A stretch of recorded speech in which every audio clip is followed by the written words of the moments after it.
The OPP returned to the scene of this weekend's fatal crash on the 400 that killed 4 people, including a child. Yeah, we're learning more details about the victims and how this crash happened on Friday evening.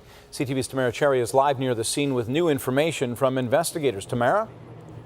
Well, Paul and Michelle, right behind me here is the spot that emergency crews had to cut through the fence to access this fiery scene. Now, what caused all this? Well, police are saying for the first time today, it appears to have been a moment of inattention. The call came in just before 10 o'clock Friday night. Serious collision, 400 southbound, just south of Finch. 11 vehicles involved, 3 of them transport trucks. There was a post-collision fire as well that consumed the trailer of one of the transport trucks, as well as 2 other vehicles. Inside one of those vehicles, the one up against the back of the trailer, turned up on its nose, a 4-year-old girl and 2 women. Police say they were all related, and they're all dead. In another car, this one, another person dead, burned beyond recognition to the point that police cannot even say man or woman.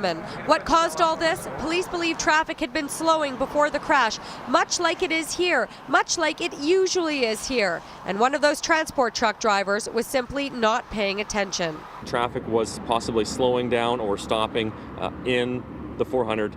And as that was slowing down, a transport truck came in from behind and started the sequence of events. A chain reaction, a fiery crash, a quadruple fatality. We really need transport truck drivers to set the example, to be those professionals.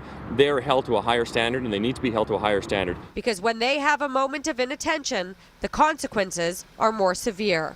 A vehicle driving in the same situation would not be capable of causing this kind of damage. When you get to a vehicle that's loaded with 18 wheels and 80,000 pounds coming into stop traffic, that's when you see this kind of trauma. And we've seen that.